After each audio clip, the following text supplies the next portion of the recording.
नमस्कार दोस्तों, मैं आदित्य शर्मा आपका स्वागत करता हूं उत्थान एकेडमी के ऑनलाइन प्लेटफॉर्म पर। सर, आज हम जो है इंडस वैली सिविलाइजेशन देखेंगे। इससे पहले जो है हम पाषाण काल देख चुके हैं, ताम्र पाषाण काल देखा हमने, और इनसे जो है एग्जाम के पॉइंट ऑफ व्यू से क्या प्रश्न बनते हैं हमने ये भी सॉल्व किए। और इसके बाद जो है आज क्या देखेंगे, सिंधु घाटी सभ्यता। पढ़ने से पहले थोड़ी सी चीजें देख लीजिए। अगर आप 20वीं शताब्दी की करेंगे, यानी कि 20वीं शताब्दी के प्रारंभिक चरणों तक इतिहासकार या फिर वैश्विक जो इतिहासकार हैं उनकी यह मान्यता थी कि यह भारत की जो सभ्यता है ना, जनरली कहां से, आर्यों से स्टार्ट हुई है। यानी कि ऋग्वैदिक जो कल्चर है भारत का प्राचीनतम कल्चर है। लेकिन 1921 में एक ऐसे स्थल की खोज होती है, एक ऐसी सभ्यता की खोज होती है कि जिसने भारत के इतिहास को ले जाकर 5000 से 10,000 साल पहले खड़ा कर दिया। अब भारत की गिनती उन तमाम प्राचीन संस्कृतियों में होने लगी जिन्हें इतिहास में प्राचीनता हासिल थी, जिसमें अगर आप देखोगे मेसोपोटामिया की सभ्यता है, और फिर मिस्र की सभ्यता है, हांगो नदी के किनारे चीन की सभ्यता है।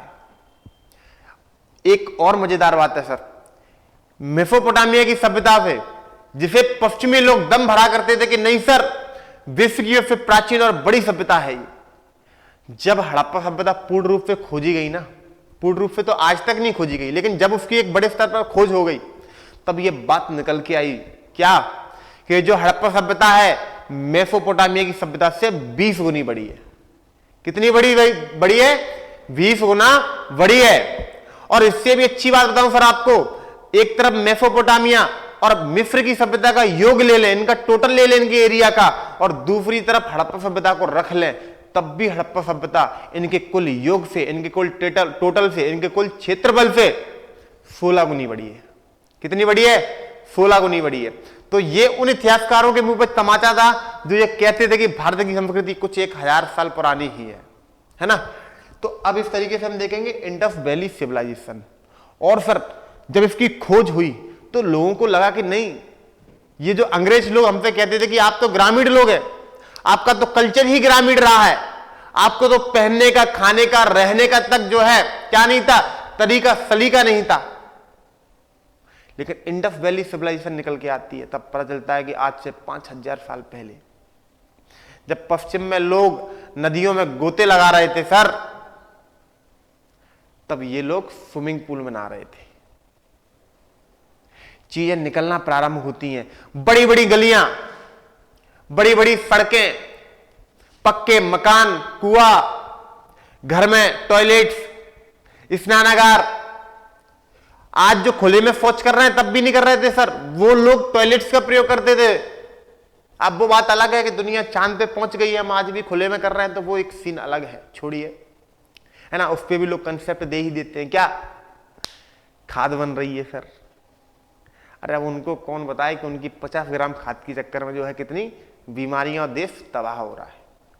छोड़िए, वो एक अलग मुद्दा है। तो फिर इस तरीके से क्या निकल के आई सर, सिंधु घाटी सभ्यता, इंडस वैली सिविलाइजेशन। सबसे पहले हम इसकी खोज देखेंगे कि इसका खोज जो है कैसे स्टार्ट होती है, कहां तक जाती है ना। तो इसमें सबसे पहले क्या देखेंगे, खोज।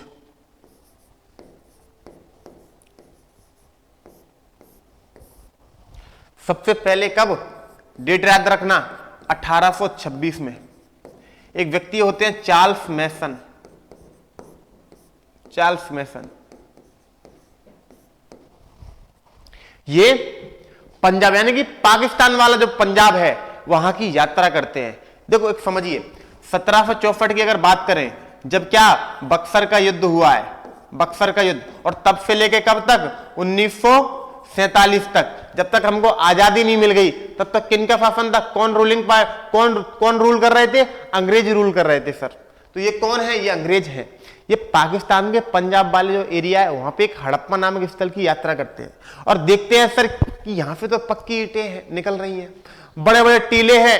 तो सबसे पहले इनके दिमाग में ये बात आती है कि हो ना हो यहां पर कोई सभ्यता रही होगी। और इसी के लिए इन्होंने बाद में 1842 में एक लेख जारी किया था जिसे हम कहते हैं narrative of journey. Narrative of journey किसने लेख जारी किया था? चार्ल्स बेसन ने। कब? 1842 में। इसमें ये कहते हैं, ब्रिटिश गवर्नमेंट को आगाह करने की कोशिश करते हैं कि सर जाइए और हड़प्पा नामक स्थल की खोज करिए, वहां पर कोई ना कोई प्राचीन संस्कृति कभी पनपी थी जो आज मरणासन स्थिति में है या मृत्यु को प्राप्त हो चुकी है। लेकिन अंग्रेज भैया काय की तुम्हारी संस्कृति पे ध्यान देंगे? उनका फोकस किस पे है सर? वो तो पैसे निकालने पे ध्यान दे रहा है ना। वो कहां जाएंगे? वो कोई रियासत देखेंगे, वहां से सोना निकालो। तो तुम्हारा कल्चर क्या, तुम्हारा क्या इतिहास है, उनको कोई फर्क नहीं पड़ता। तो अंग्रेजों ने इनको सीरियस नहीं लिया। उसके बाद अगर बात करें 1831 में, सब कुछ सीक्वेंस मिलेगा, याद रखना। 1831 में एक व्यक्ति है सर, अलेक्जेंडर बर्न, कनिंगम नहीं है, कंफ्यूज मत होना, अलेक्जेंडर वर्न। ये ब्रिटिश आर्मी में कर्नल थे। कौन थे सर? ये कर्नल, ब्रिटिश आर्मी में कर्नल है।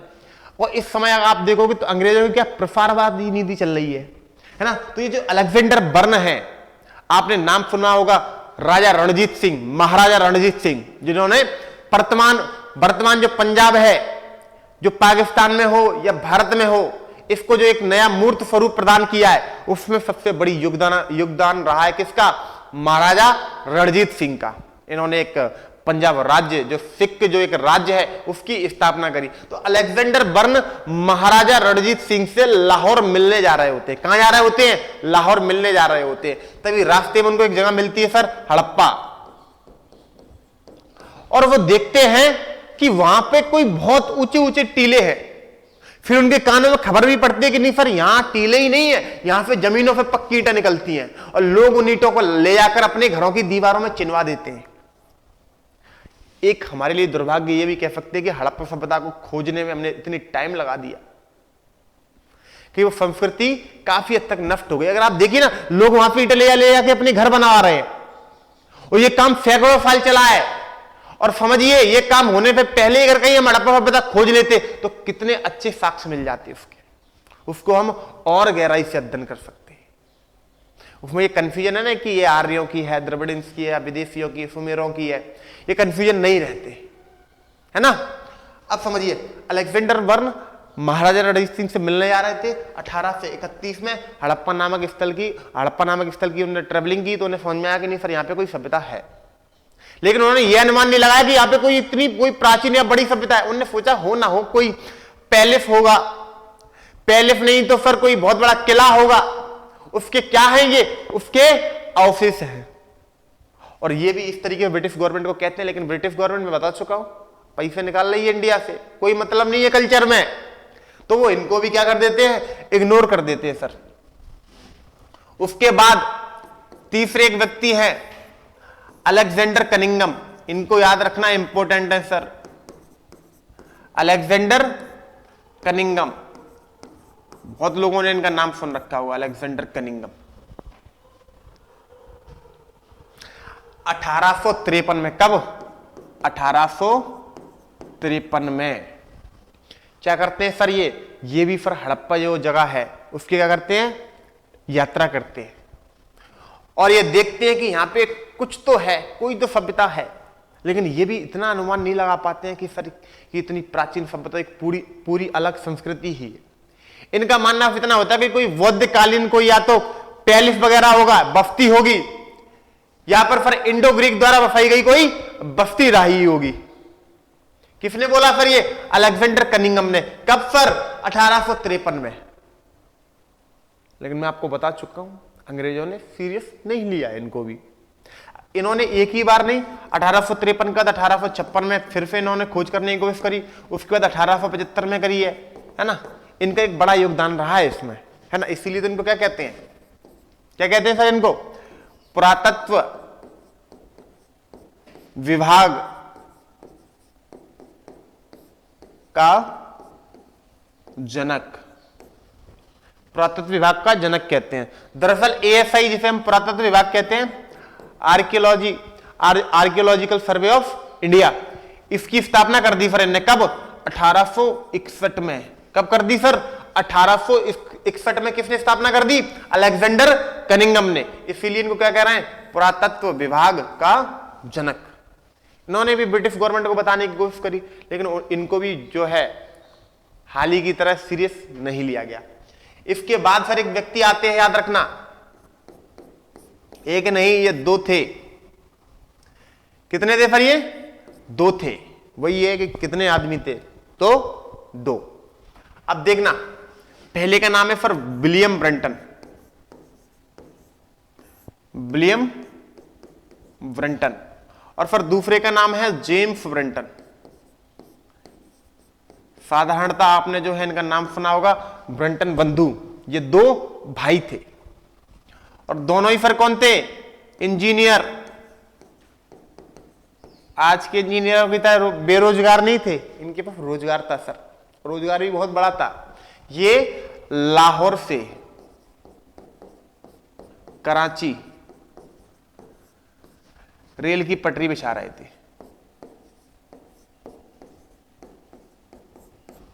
क्या बिछा रहे थे सर? रेल की पटरी। अगर आप देखोगे तो ये दौर जो है, और ये घटना कब की है? 1856 की है। समझना, ये जो दौर है भारत में रेलीकरण हो रहा है। अगर आप देखोगे 1853 में भारत में पहली ट्रेन चलाई जा रही है। 1853 में भारत में क्या चलाई जा रही है?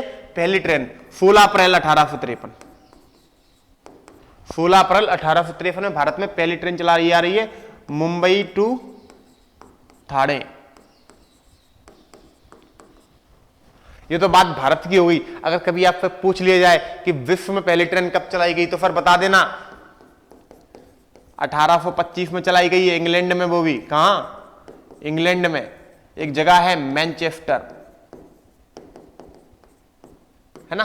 तो 1825 में इंग्लैंड के मैनचेस्टर में विश्व की पहली ट्रेन चलाई गई। लेकिन भारत में कब चलाई गई? 16 अप्रैल 1853। तो इसी क्रम में आप देखोगे 1856 में जो है कराची से लाहौर रेल की पटरी बिछाई जा रही थी। इनको ईंटों की आवश्यकता थी। प्राचीन टाइम पे अगर आप देखोगे, जब रेल का जो प्रारंभिक फेज था पटरियों को बिछाए जाने का, तो पटरियों के नीचे वो ईंटें लगाया करते थे, पक्की, अच्छी खासी पक्की ईंटें। तो इनको पक्की ईंटों की आवश्यकता थी, तो इन्होंने ईंटों के ऑर्डर्स भेजे। तो स्थानीय लोगों ने बताया इनको, नहीं सर, हमारे यहाँ पे तो हम पकाते नहीं है, हम तो जमीन से निकाल लाते हैं। तो उनको भरोसा नहीं होता, कैसी बातें करते हो सर, ईंटें आप जमीन से निकाल लाते हो, ऐसा होता है? नहीं, हम तो निकाल लाते हैं, हमें तो भगवान की कृपा है, मिल रही है। किसने बताया? स्थानीय लोगों ने बताया। फिर वो जाते हैं दोनों भाई और देखते हैं, यार हाँ वास्तव में यहाँ तो जमीन के नीचे से ईंटें निकल रही हैं।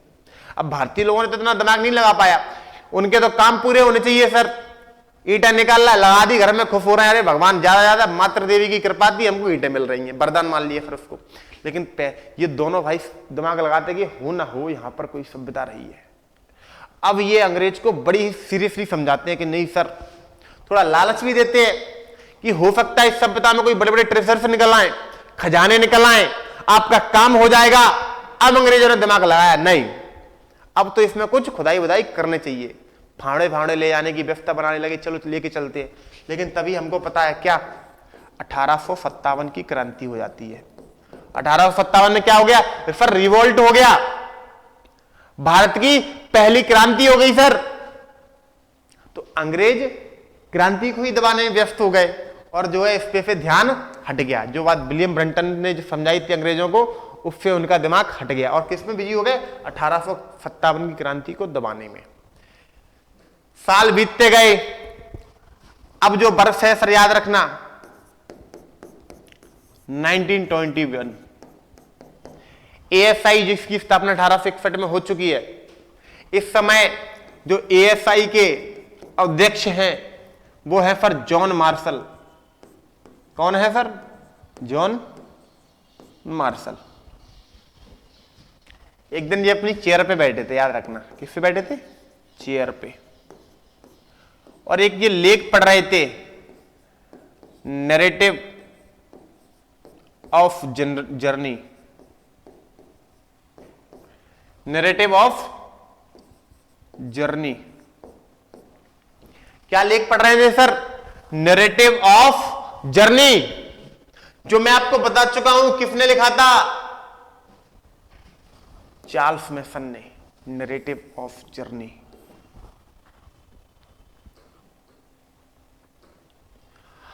अब ये पढ़ते हैं तो इनके दिमाग में क्लिक होता है कि यार चार्ल्स मैसन ने बोला था कि यहां पर कोई सभ्यता है, कोई किला है, कोई महल है। उसके बाद उनके दिमाग में फिर वो थोड़ी खोजबीन करते हैं, उनको और पता चलता है कि नहीं सर, एक व्यक्ति अलेक्जेंडर वर्न भी थे जो कभी कर्नल रहे थे ब्रिटिश आर्मी में, उन्होंने भी बताया कि हो ना हो हड़प्पा नामक स्थान पर जो है कोई सभ्यता या संस्कृति है। धीरे धीरे उनको पता चलता है कि ब्रेंटन बंधुओं ने भी बताया, अलेक्जेंडर कनिंगम ने स्वयं इस पे बहुत ज्यादा फोर्स किया, उसके लिए बहुत सारे रिकॉर्ड्स जारी किए, बहुत सारे लेख जारी किए। इन सारी चीजों से अब उनके अंदर अभिरुचि, अंदर रुचि, अंदर इंटरेस्ट पैदा हो गया कि नहीं सर चलना चाहिए। आर्कियोलॉजिस्ट था ही, उसने ब्रिटिश गवर्नमेंट को डील कर लिया कि नहीं सर हमको खुदाई के आदेश दीजिए, हम खुदाई करेंगे, है ना। ब्रिटिश गवर्नमेंट ने जो है इनको क्या आदेश दे दिया कि जाइए सर, ले जाइए फावड़े, ले जाइए लेबर और क्या खुदाई करिए। जॉन मार्शल दो व्यक्तियों को हायर करते हैं, याद रखना। पहले का नाम होता है दयाराम साहनी, दयाराम साहनी, इनका पूरा नाम है राय बहादुर दयाराम साहनी। उसके बाद दूसरा जो व्यक्ति होता है वो होता है राखलदास बनर्जी, राखलदास बनर्जी। दोनों को एक एक फावड़ा पकड़ाते हैं कि जाइए सबसे पहले बेचते किसको, दयाराम साहनी को। तो 1921 में ही दयाराम साहनी पाकिस्तान के पंजाब जो प्रांत है, ले दे के 4-5 ही इनके पास प्रांत हैं, जैसे एक है पंजाब प्रांत, सिंध प्रांत है, बलूचिस्तान प्रांत है ना। ले दे के कितने 4-5 प्रांत है। और कभी कभी ये लोग मतलब भारत से लड़ने की बात करते, अरे इनको तो उत्तर प्रदेश वाले ही लतिया देंगे यार, है ना। तो कहां, पाकिस्तान के पंजाब प्रांत में एक जिला है सर मोंटेगोमरी,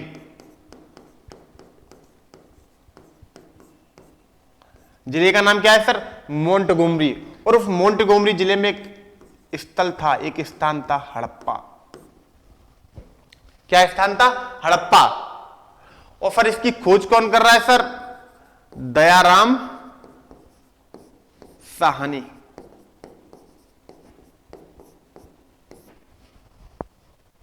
ये खुदाई करना स्टार्ट करते हैं, और जैसे जैसे ये खुदाई करना प्रारंभ करते हैं वैसे ही वैसे एक सभ्यता, एक संस्कृति, एक नगरीकृत संस्कृति प्रकट होती है सर। और ये देखकर तमाम विश्व हैरान हो जाता है। उनको समझ में आता है जिस भारत की हम तुलना किसी ग्रामीण संस्कृति से कर सकते थे, वो भारत अपना विकास आज से 5,000 या 10,000 साल पहले ही कर चुका था। ऐसे तमाम लोग जो भारत को कुछ 1 साल पुराना बता रहे थे, इनके मुंह पे जोरदार तमाचा था। तो इस तरीके से हमारा पहला स्थल हड़प्पा निकल के आता है, यानी कि सिंधु घाटी सभ्यता की खोज होती है। और फिर करता कौन है, याद रखना, दयाराम साहनी। किसके निर्देशन में करता, तो ये भी याद रखना, मैंने आपको बताया था इनको आदेश किसने दिया था सर, तो जॉन मार्शल ने।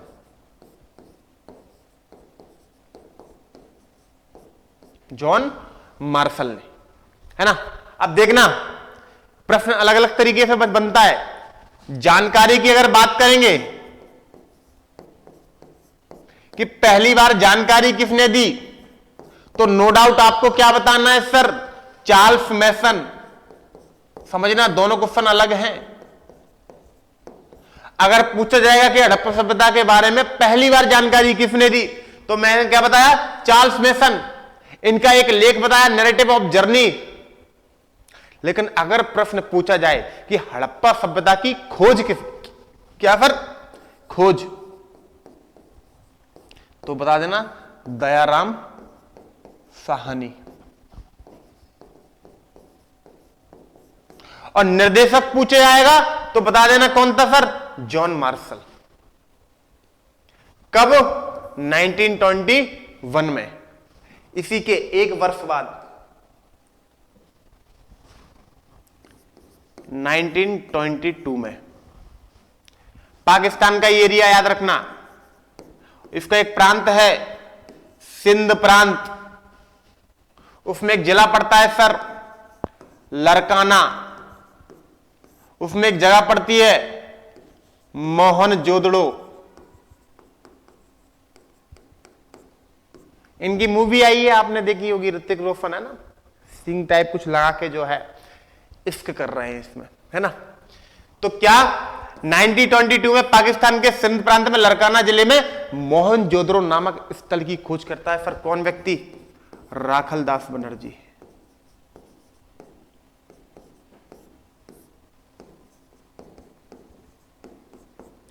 मैं फिर बता दूं, इसका भी निर्देशक तो वही रहेगा, कौन? John Marshall. और इस तरीके से एक संस्कृति का उद्भव हुआ, विकास हुआ, और जो इतिहास के पन्नों में आज तक अमर है। तो अब संस्कृति की खोज तो हो गई, अब इतिहासकारों के बीच में लड़ाई प्रारंभ हो गई सर, उनमें मतभेद, मनभेद स्टार्ट हो गए।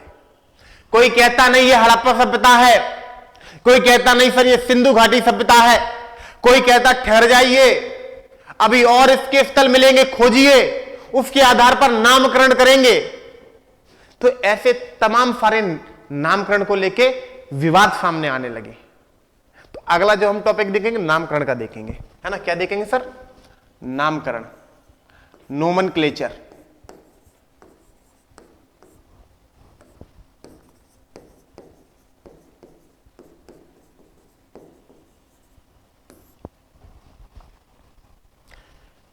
उससे पहले सर थोड़ी सी चीजें समझिए, मैं आपको दिखाता हूं।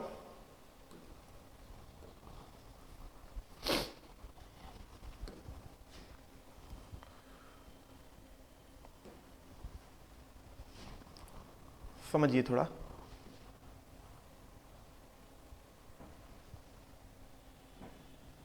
देखिए, अगर यहां की बात करें तो यहां पे कहीं अपना तिब्बत का पठार है सर। क्या है? तिब्बत का पठार है। और यहां से राक्षस ताल से, मानसरोवर से एक झील निकलती है, जम्मू कश्मीर होते हुए, पाकिस्तान होते हुए, सॉरी नदी निकलती है पाकिस्तान होते हुए, कहां गिर जाती है? अरब की खाड़ी में गिर जाती है। और फिर इस नदी को नाम देते हैं हम क्या? सिंधु नदी। इसी की सर एक सहायक नदी थी जिसे हम क्या कहते हैं सर? चिनाब। जो पहला जो हमने हड़प्पा स्थल खोजा ना, क्या हड़प्पा स्थल, वो कहां था? चिनाब नदी के किनारे था सर। यहां क्या था? हड़प्पा। और फिर जो दूसरा हमने स्थल खोजा वो था मोहनजोदारो। वो क्या था? मोहनजोदारो। और फिर ये कहां था? ये भी ये सिंधु नदी के किनारे था, है ना। तो चीजें समझना फिर थोड़ा। पहला स्थल यानी कि ये जो हड़प्पा था ना, ये किसके किनारे था? सॉरी चिनाब नहीं है, सॉरी, इसके लिए मैं आपको बता दूं, ये रावी नदी है ना। क्या है? रावी नदी है। रावी क्या है सर? रावी। रावी भी सिंधु की सहायक नदी है। और सर ये जो दूसरा स्थल था मोहनजोदारो, ये किसके किनारे था सर? सिंधु नदी के किनारे, है ना। यहां से कर लेना, ये चिनाब नहीं है, क्या है?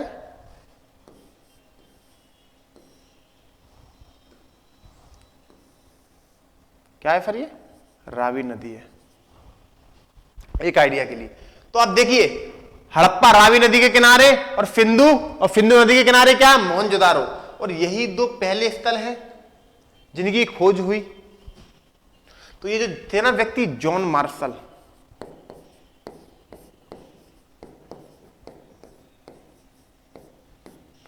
तो जॉन मार्शल इस सभ्यता को एक नाम दे देते हैं, क्या? सिंधु घाटी सभ्यता।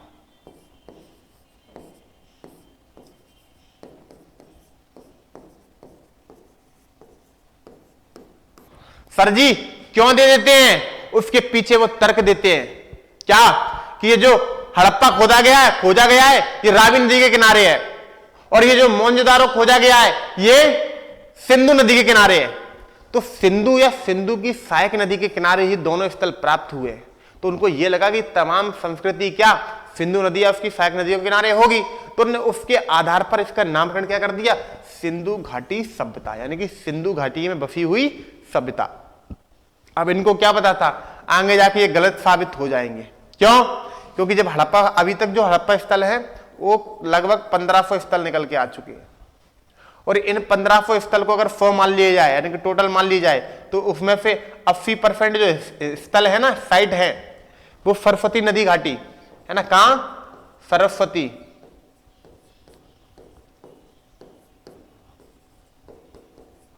सरस्वती नदी घाटी के किनारे मिली है सर।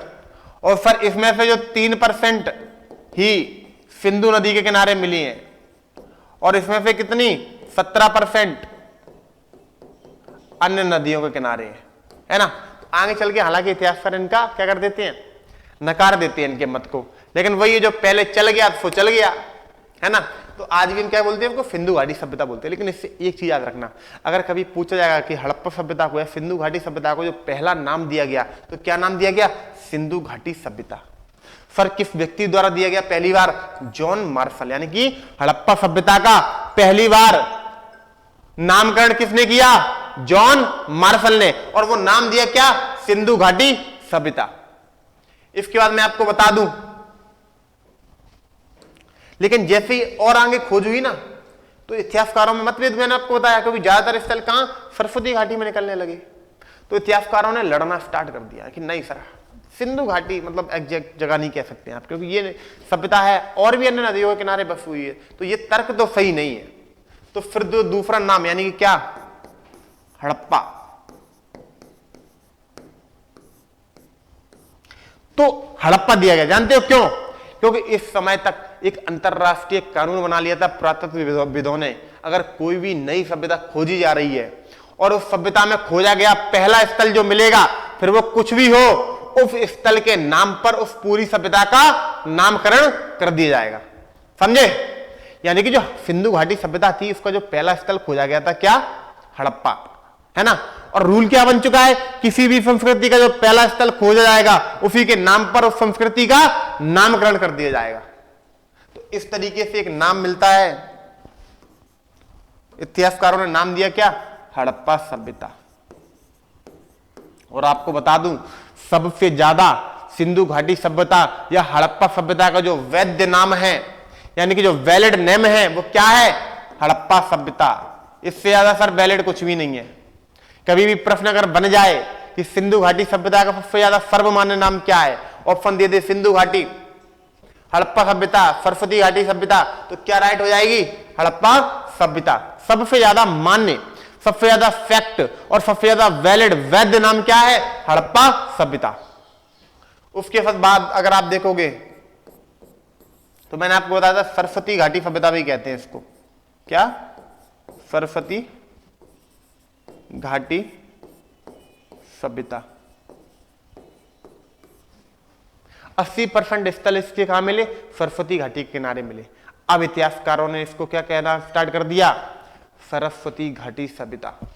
मैं आपको बता दूं, अमीश त्रिपाठी जी की एक बहुत अच्छी बुक है, मेलुआ के मृत्युंजय, उसमें आप देखोगे तो सरस्वती नदी का काफी अच्छा बखान किया गया। इंडस वैली सिविलाइजेशन को सरस्वती नदी के किनारे बसाया गया, शिव जी से रिलेटेड है, लेकिन शिव जी को एज ए पर्सन दिखाया गया है, ना कि एज ए भगवान। को खुद भगवान में विश्वास नहीं करते, ऐसा कैरेक्टर बताया गया, और बड़े ही शानदार मतलब इंसान लगे, मतलब शानदार तरीके से उसको जो है उस स्टोरी, उस नोवेल को लिखा गया है ना। तो याद रखना, इसका नाम सरस्वती घाटी क्यों दे दिया गया, क्योंकि 80% जो स्थल है सरस्वती घाटी के किनारे या उसके आसपास मिले। इसके बाद फिर इसको एक नाम और दिया जाता है, कांस्य युगीन सभ्यता। कांस्य युगीन सभ्यता। मैंने सर आपको बताया था कि हड़प्पा वासियों ने क्या, तांबे में टिन मिलाकर एक चीज बना ली, कांसा, जिसको क्या बोलते हैं अपन, ब्रॉन्ज, है ना। तो इसको क्या बोलते हैं, ब्रॉन्ज एज कल्चर भी बोलते हैं ना। कांस्य युगीन सभ्यता, यानी कि जिस सभ्यता ने कांसे का प्रयोग सर्वप्रथम किया हो, यानी कि पहली बार किया हो, उस सभ्यता को क्या कह दिया हमने, कांस्य युगीन सभ्यता। आपको बताया कि मनुष्य ने सबसे पहले क्या, पत्थर के प्रयोगों का प्रयोग किया, पत्थर के उपकरणों का प्रयोग किया, यानी पत्थर का प्रयोग किया। तो हमने क्या पढ़ा, पाषाण काल पढ़ा।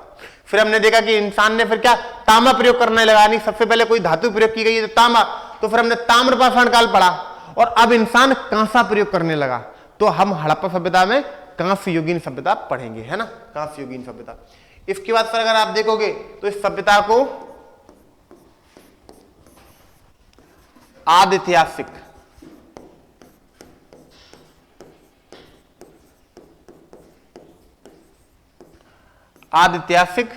सभ्यता भी कहते हैं। क्या कहते हैं सर, प्रोटो हिस्टोरिक कल्चर। क्या कहते हैं, प्रोटो हिस्टोरिक कल्चर।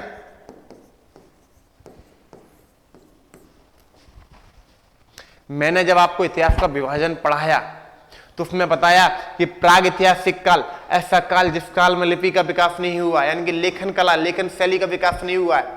फिर मैंने आपको बताया कि आदि ऐतिहासिक काल ऐसा काल जिस काल के मनुष्य ने लिपि तो खोज ली, लेकिन सर हम उस लिपि को आज तक पढ़ नहीं पाए।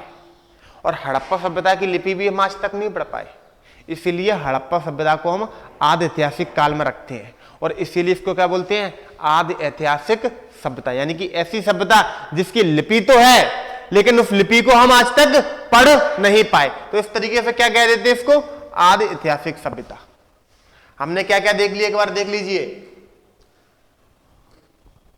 सबसे पहले इसको क्या बोला, सिंधु घाटी सभ्यता बोला, उसके बाद हड़प्पा सभ्यता बोला, फिर सरस्वती घाटी सभ्यता बोला, और फिर क्या बोला सर, कांस्य युगीन सभ्यता बोला, और उसके बाद सर हमने इसको क्या बोला, आदि ऐतिहासिक सभ्यता, है ना, प्रोटो हिस्टोरिक कल्चर।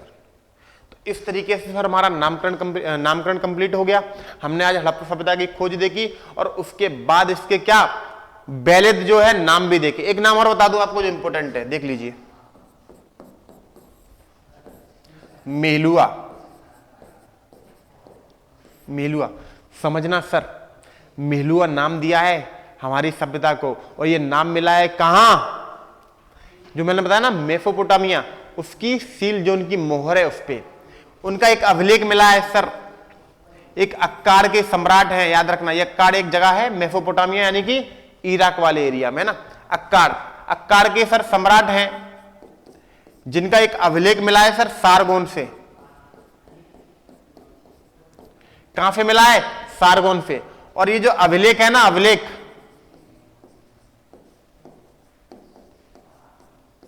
ये सर 2350 बीसी, यानी कि 2350 बीसी पुराना है। और सर इस अभिलेख में लिखा है क्या, देखिए इस अभिलेख में लिखा है कि मेसोपोटामिया का व्यापार, किसका, मेसोपोटामिया का व्यापार किस किस से होता था, ये समझिएगा। ये कहता है कि दिलमन, माकन और मेलुआ से होता था। किस किस से, अक्कार के सम्राट का सारगोन अभिलेख है जो कितना 2350 बीसी पुराना है। इसमें लिखा है कि मेसोपोटामिया का व्यापार जो है दिलमन, माकन और मेलुआ से होता था। दिलमन की अगर बात करें तो ये सर बहरीन, खाड़ी देश है बहरीन, उसमें पड़ता है। अगर माकन की बात करें सर तो ये ओमान, ये यूएई वाला जो एरिया है उसमें पड़ता है। बहरीन मनामा जिसकी कैपिटल है, बहरीन मनामा कैपिटल है ना, तो इस तरीके से देख लेना, है ना। तो मेसोपोटामिया के अभिलेख में हड़प्पा सभ्यता के लिए एक शब्द प्रयोग किया गया है, मेलुआ। जनरली उन्होंने तो बोला है मेलुआ, लेकिन इतिहासकारों ने बोला कि हो ना हो ये मेलुआ क्या है, सिंधु घाटी सभ्यता है। तो एक नाम हमारा मेलुआ भी मिलता है, ये भी देख लेना। तो इस तरीके से हमने इतने सारे आज खोज देखी, फिर हमने इनका नामकरण देखा। आगे फिर हम देखेंगे कि किस तरीके से क्या इनका काल निर्धारण रहा, काल निर्धारण देखेंगे, कौन इनके निर्माता रहे। फिर हम इनकी आर्थिक, सामाजिक और राजनीतिक स्थिति देखेंगे सर, शिल्प व्यापार देखेंगे, इनके प्रमुख स्थल देखेंगे, कैसे इनका पतन हुआ, ये सारी चीजें देखेंगे, है ना। धन्यवाद।